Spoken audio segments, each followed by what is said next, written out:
हुई है, via via होकर हम तक पहुंची है। इसका मतलब कहीं न कहीं हम उन आत्माओं के कर्म में बंधे हुए हैं, हाँ? और अभी उसको हमें प्रकाश देना है और हमें उस कर्म से मुक्त होना है। हो गया ये लाइव एग्जाम्पल आप सभी को? इस तरह से हमें न्यूज मिलती रहती है। अगर हमें उसका फोटो मिल गया, हम रूहानी सेना में पोस्ट करेंगे तो ये डायरेक्ट हमारा कर्मा था, इसके लिए डायरेक्टली पता चल गया।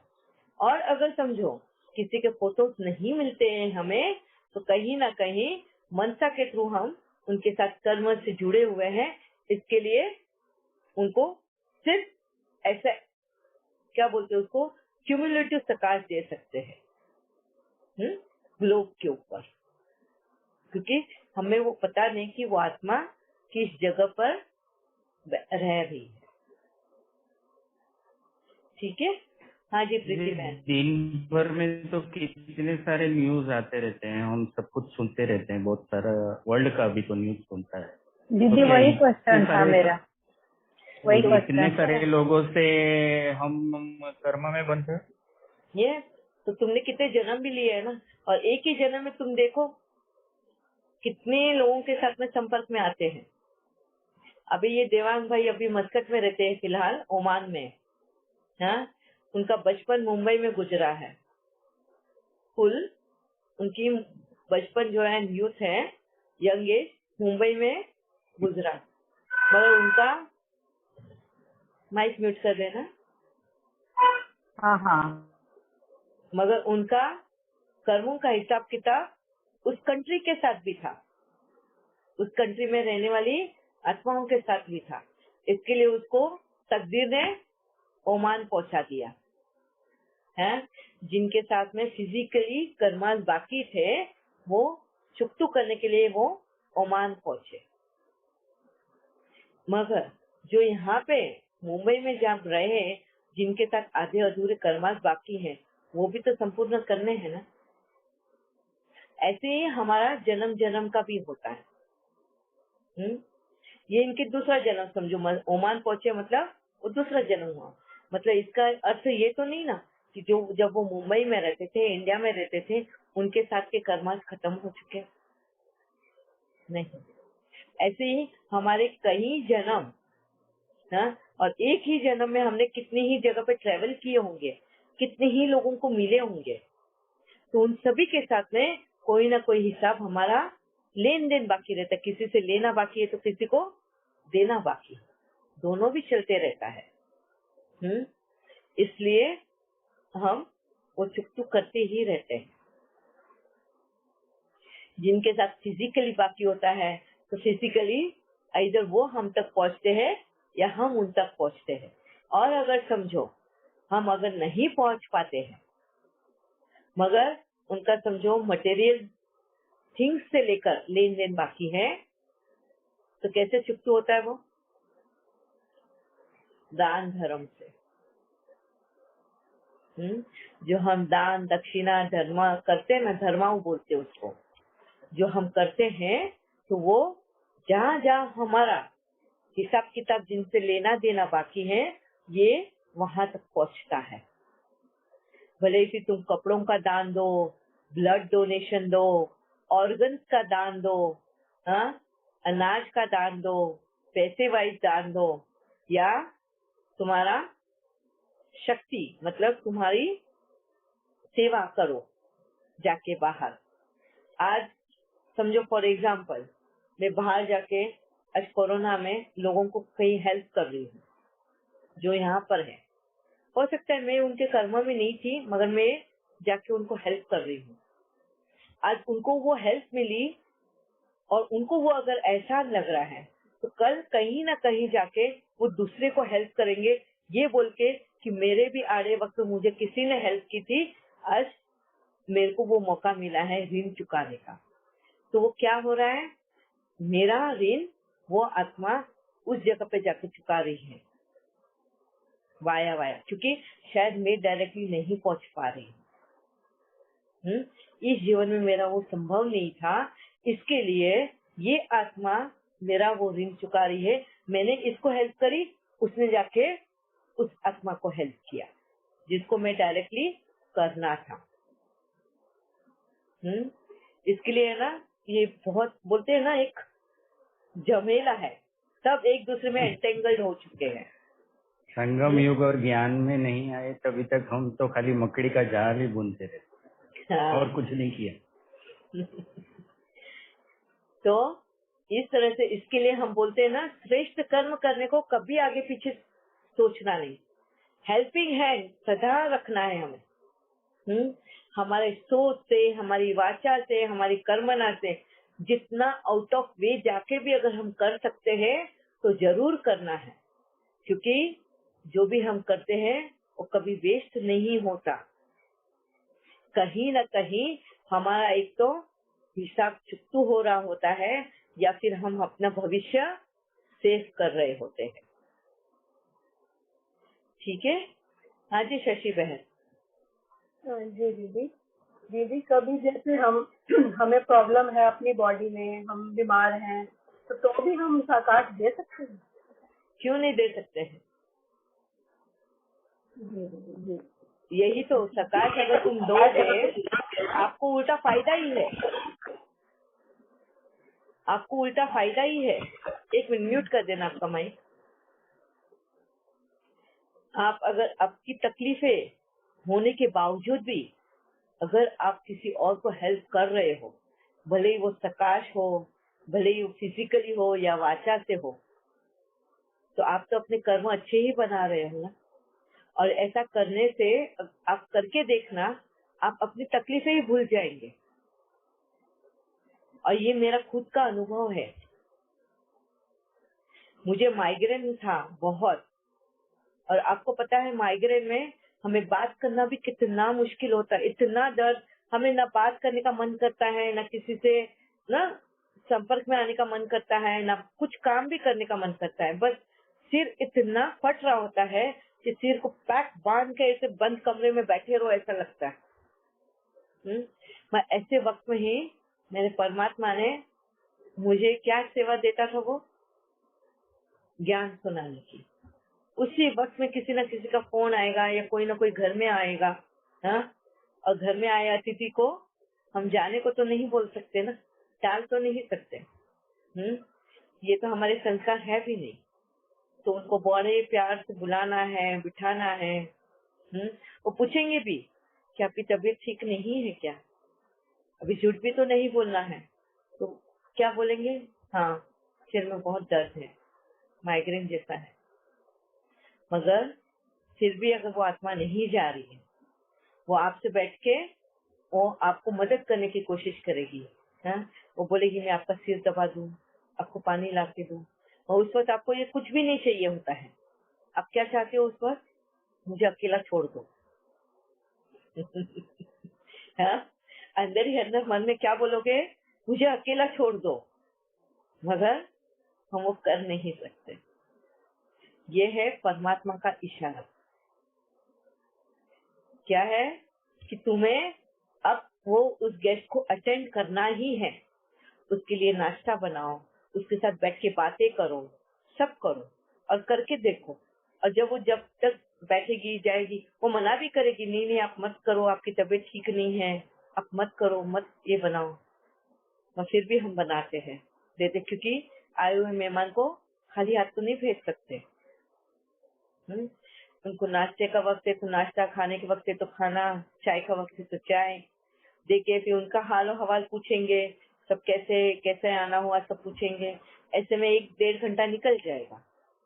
फिर वो आत्मा जाएगी और फिर जब तुम रिलैक्स होकर बैठोगे, फिर अपने आप को पूछना कि क्या वाकई में तुम्हें अभी सिर दर्द है? तुम्हें महसूस होगा कि तुम्हारा सिर दर्द गायब हो चुका है या कम हो चुका है। क्यों? यही परमात्मा कराता है।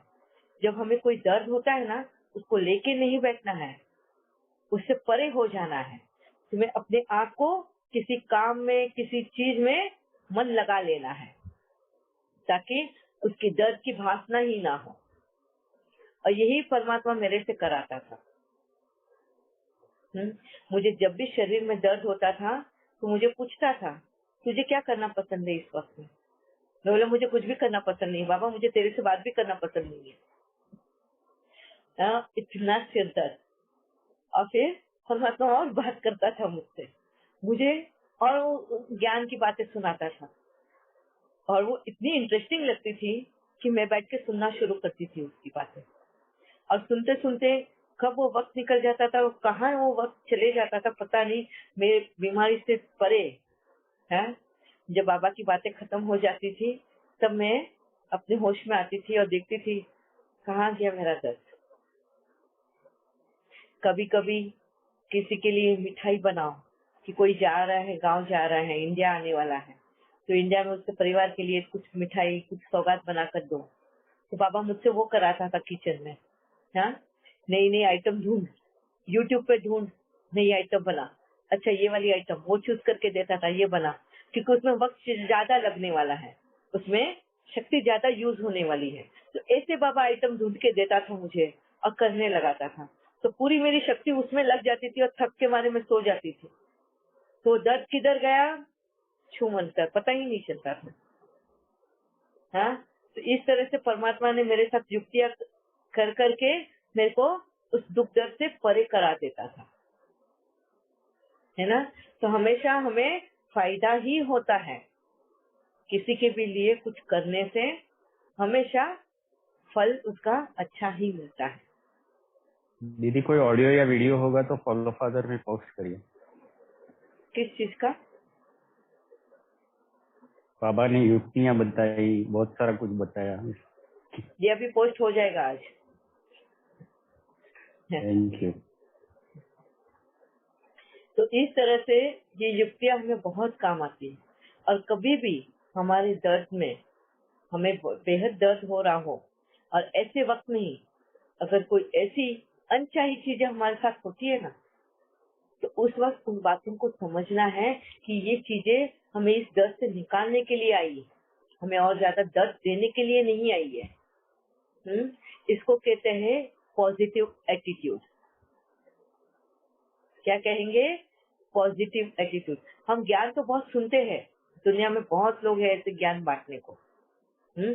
कुछ भी हो जाए हमको पॉजिटिव एटीट्यूड रखना है, मगर रखना कैसे है ये बात नहीं समझना चाहिए। किसी ने मुझे पूछा, दांत में इतना दर्द है कैसे पॉजिटिव एटीट्यूड रखेंगे? हाँ, कोई मेरे से बात कर रहा है और दांत में इतना दर्द है, हम कैसे बात करें? बोलो कैसे करेंगे? आई बोलो क्या बात करनी है, और इधर दर्द हो रहा है इतना, और वो दर्द सीधे सिर में एक इंजेक्शन की तरह चुभ रहा है।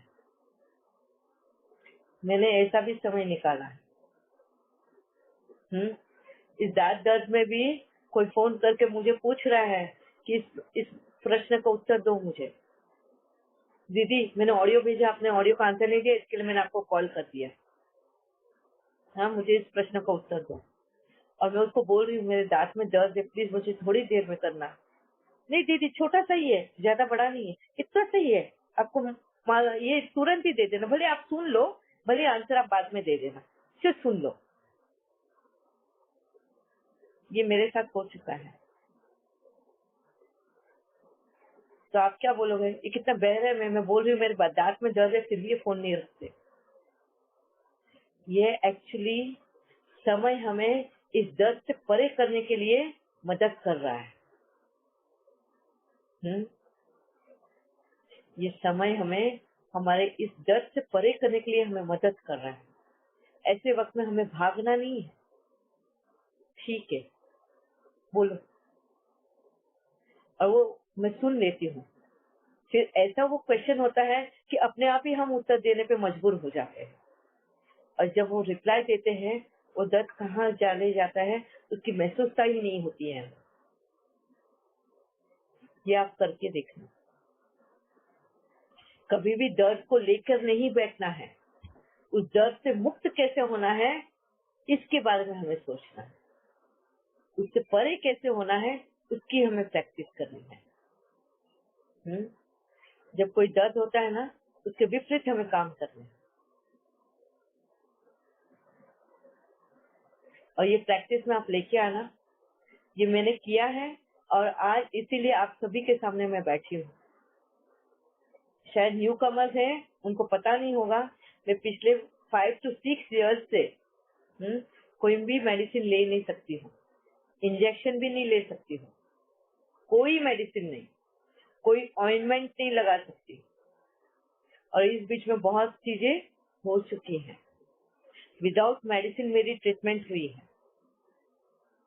हाँ, रूट कैनल, दांत का रूट कैनल जो होता है ना, without any medicine, without anaesthesia, वो डॉक्टर भी डरता था वो रूट कैनल करने के लिए कि कहीं एकदम डीप चले जाएगा रूट कैनल करते करते। विदाउट एनेस्थेसिया वो दर्द, हाँ, तो परमात्मा ने मुझे वो याद दिलाता था कि तूने बच्चे को जन्म दिया है ना, क्या उस दर्द से ये दर्द ज्यादा लग रहा है तुझे? उसमें कैसी खुशी होती थी, वो दर्द कैसे सहन करने की शक्ति आती थी, क्योंकि वो सुख देने वाला दर्द है। बच्चा आने वाला है, वो सुखदायी है। तो बस ये भी दर्द को सुखदायी समझ और परे हो जाए इससे। ऐसी युक्तियां हमें लगानी है अपने जीवन में। हमेशा उन दर्द में सुख ढूंढना है,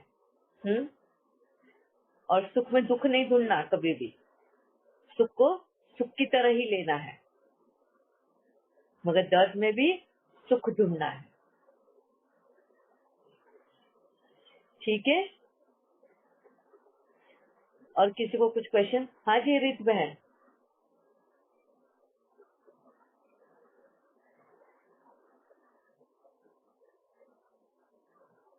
दी आवाज हेलो। हाँ जी, अभी आवाज आ रही है। हाँ, आज पूरा आप मेरे लिए ही बता रहे हैं, इसके लिए मैंने रेज हैंड किया। सब बातें आप मेरे ऊपर ही बोल रहे हैं। वही तो करेंगे, जैसे आपने किया है पूरा वैसे ही करेंगे। और बाबा आज ने ऐसे ही बहुत हुआ युक्तियां दीदी, भी बताई है। मैं आज मेरी मम्मी आई है, तो मेरे से ना इतना काम नहीं होता है, पर सुबह से मैं बोली थी बाबा आज ये उनके साथ कोई और भी 2 जने आए थे, तो आज मैं दिन में भी नहीं सोई। मैंने कहा बाबा आप करा रहे हैं, आपकी शक्तियां करा रही है, मैं नहीं कर रही हूँ। बार बार ऐसे बोल के, मतलब आज मैं दिन को सोई भी नहीं हूँ, कांस्टेंट चल रही हूँ।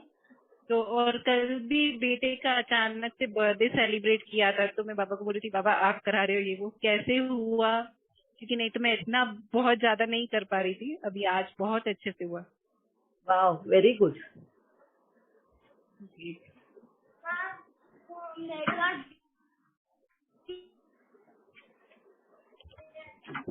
बहुत अच्छा। इसको कहते हैं प्रकृति जित बनने का प्रैक्टिस करना। हाँ, प्रकृति जीत बनने की प्रैक्टिस जो रीत बहन अभी अपने जीवन में ला रही है। प्रकृति जीत बनना यानी न्यू कमर्स को बताती हूँ, ये शरीर जो है ना, ये हमारी प्रकृति है। इसके अभी कर्म तो हम पास्ट में कर आए, हमें पता भी नहीं है कौन से जन्म में हमने किस तरह के कर्म किए हैं। अब जो प्रेजेंट में जो भी हो रहा है, बस उसके रिजल्ट है हमारे सामने। अभी जो रिजल्ट आ रहे हैं उसको लेके रोना नहीं है ना।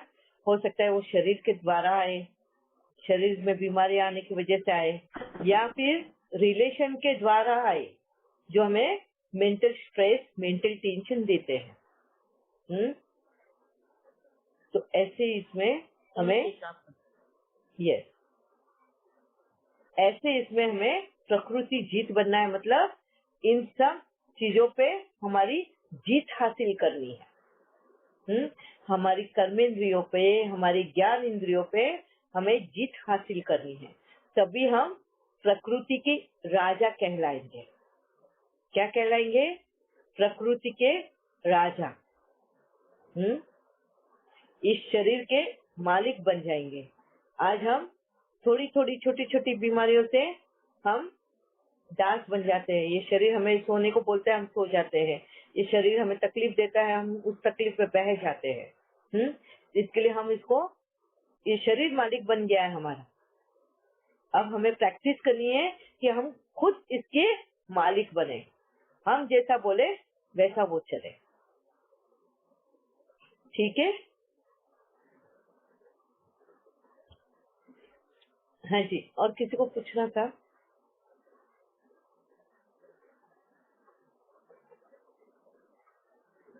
ओके। दीदी जो जल्दी बीमारी नहीं पड़ता वो कैसे प्रैक्टिस करे? वो बीमार नहीं पड़ता, वो दूसरों को तो बीमारी से हटा सकता है, वो दूसरों को तो हेल्प कर सकता है। ये तो बहुत अच्छा है, पुण्य है, बहुत अच्छे कर्म है कि वो खुद बीमार नहीं हो रहा है। वो खुद बीमार नहीं हो रहा है मतलब उसको कितना अच्छा चांस है कि वो दूसरों की बीमारियों को उसमें उनके हल्का कर सके, उनको लाइट बना सके। मैं अपने लिए ही कह रही हूँ कि जैसे कोई प्रॉब्लम ही नहीं, कितने साल हो गए, मैं सोचती क्या प्रैक्टिस करूँ मैं सहन करने की, बॉडी को लेके ये वो, तो उसी लिए पूछा था। हाँ, तो बस आप बीमार नहीं हो तो मगर आप इसके लिए आप इसके ऊपर बहुत काम कर सकते हो। आप दूसरों को हेल्प कर सकते हो, मनसा से, वाचा से, कर्मना से, जिस तरीके से हेल्प हो जाए आप कर सकते हो। बस ऐसे ही वेस्ट नहीं करो टाइम को, एक एक सेकंड एक एक साल के बराबर है। एवर रेडी रहो, हर वक्त, हर समय। किस वक्त चप्पल पहन के तुमको बाहर जाना पड़े तो रेडी रहना है उसके लिए। किस वक्त तुम्हें फोन पे बात करनी है या किसी और से बात करके उनको हल्का करना है, रेडी रहो। और किस वक्त मनसा सेवा देनी है उस वक्त भी रेडी रहो। ठीक है? उस वक्त तुम्हारे विकार सामने नहीं आए, और वो विकार कौन सा है? विकारों का बाप, आलस। हाँ, जो बहुत अच्छे होते हैं ना हेल्थ वाइज, उनमें आलस कूद कूद के भरा रहता है। मैंने देखा है ये, पता नहीं रजत बहन का कहते हैं, मगर उनको आलसी बना देते हैं क्योंकि उनको कुछ करना ही नहीं होता है ना। सूक्ष्म आलस है जो बाबा हटा रहा है, जो मेरी नोटिस में नहीं था। बाकी वैसे तो नहीं है, घर में सबसे एक्टिव हूँ, बाकी सूक्ष्म बाबा हटा रहा है, पहले नहीं पता।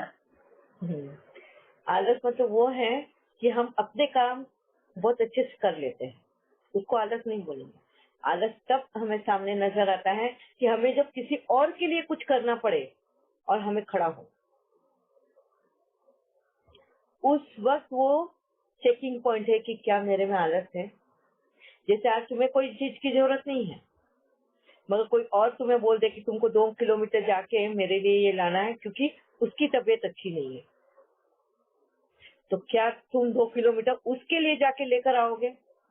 तुम तो बहुत अच्छी हो हेल्थ में। ठीक है? समझो फॉर एग्जाम्पल आपकी देरानी का ले लेते हैं। आपकी देरानी बीमार रहती है हमेशा,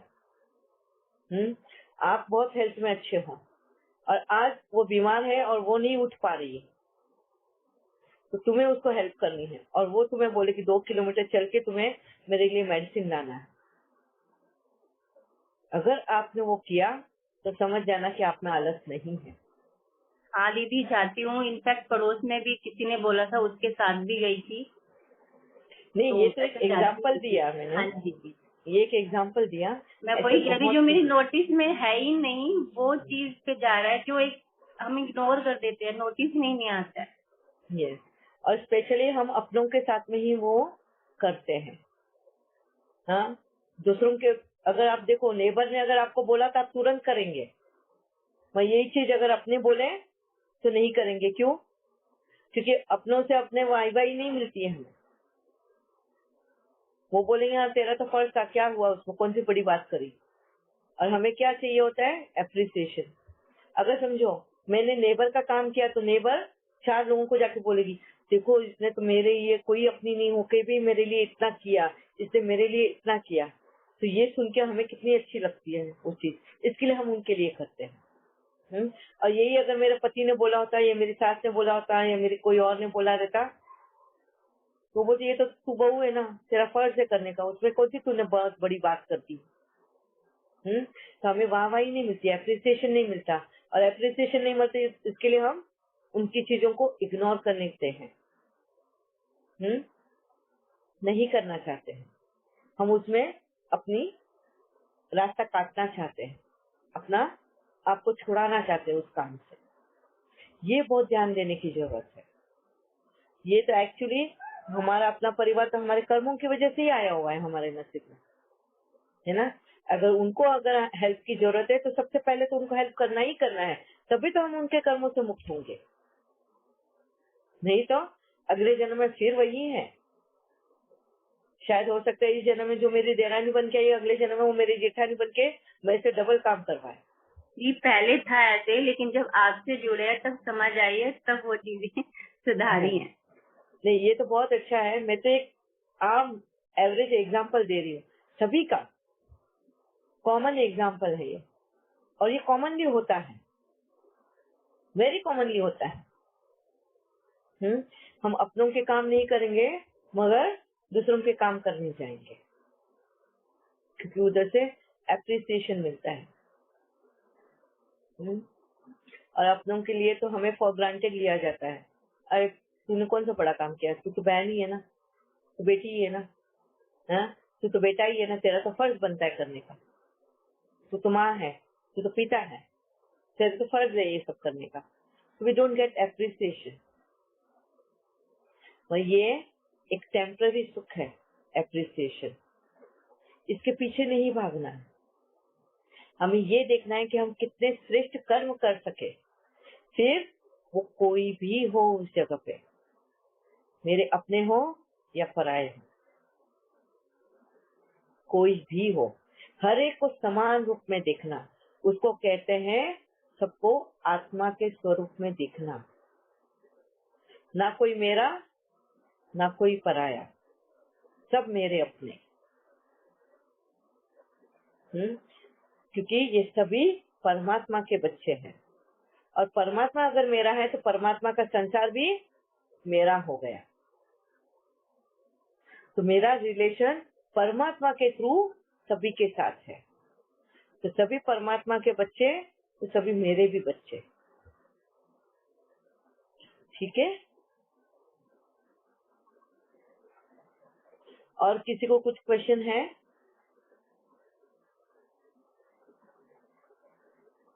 किसी को कुछ शेयरिंग करनी है? अभी तक जो न्यू कमर्स हैं, जिन्होंने सुना है अभी तक का नॉलेज, और उनको कुछ अपने अनुभव शेयर करने हो।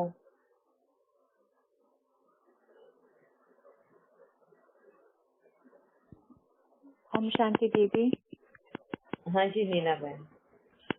दीदी मैंने आपने जो वीडियो भेजती हूँ ना, तो दीदी मैं आगे ग्रुप में, मेरा एक ग्रुप में उसमें पोस्ट करती हूँ, तो एक फ्रेंड को भी पोस्ट करती हूँ, अपने सिस्टर को भी देती हूँ। तो एक दिन जैसे कि मैं फॉरगेट कर गई, तो उस दिन संडे था, तो उनमें से जिन आत्माओं को इंटरेस्ट है ना, उन्होंने क्या कि आप उस दिन आपने नहीं भेजा, तो अब मैं कंटिन्यूली आपकी आगे भेज रही हूँ। उनके इतना इंटरेस्ट है, वे बहुत अच्छी तरह से सुनते हैं, सुनते वो कहते हैं कि डिफरेंट है दीदी। मैं सच में कहूँ तो मेरे लिए भी पूरा डिफरेंट है।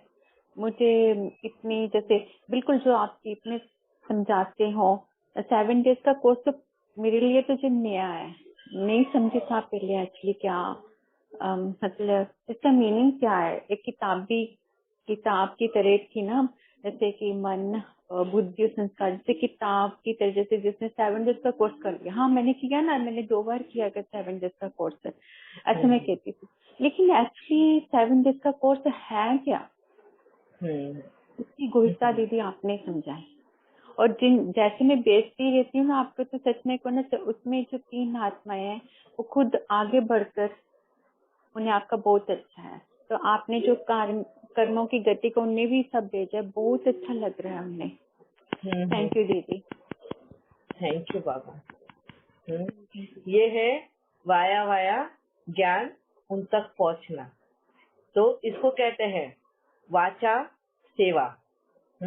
जिन आत्माओं तक मैं डायरेक्टली नहीं पहुंच सकती थी, वो किसी न किसी के थ्रू ये ज्ञान पहुंचा रहे हैं, तो मैं उन कर्म से छूटते जा रही हूँ। जैसे हम बोलते हैं ना, कर्मणा वाचा एंड मनसा, हमें हर कर्म को चुप करते हुए निकलना है आगे। तो ये एक एग्जांपल फिर से यहाँ पे नीना बेन निमित्त बनी है। मेरे आगे के कर्म, जिन आत्माओं तक ये ज्ञान पहुंचाना था, वो एज ए पोस्टमैन मेरा काम कर रही है। उन तक वो नॉलेज डिलीवर कर रही है। तो मैं उनके भी कर्म से चुकतू हो रही हूँ। ठीक है, ये हो गई मेरी वाचा सेवा। वाचा सेवा से मुक्त होना। अच्छा, और किसी को शेयर करना है? दीदी आपसे एक बात और पूछनी है। हाँ आज जैसे आप कह रहे थे ना कि पेन का, मेरे आज सुबह सच में बहुत ज्यादा पेन हो रही थी राइट साइड के लेग पर और इसके ऊपर बहुत ज्यादा पेन हो रही थी। तो मैं जैसे उठी घर का काम कर रही थी, तो मैं बाबा को साथ किए, बाबा को आज के बाबा आप मतलब मेरे साथ हो, हम दोनों काम करते हैं। पेन बहुत ज्यादा हो रही थी, तो मैंने काम करते करते किचन का काम कर रही थी, खाना बना रही थी। तो मैंने कहा बाबा आप डॉक्टर हो तो आप कुछ करो ना, मेरी पेन हो रही है, मेरी दर्द नहीं कम हो रहा है, तो मुझे अच्छा नहीं लग रहा है।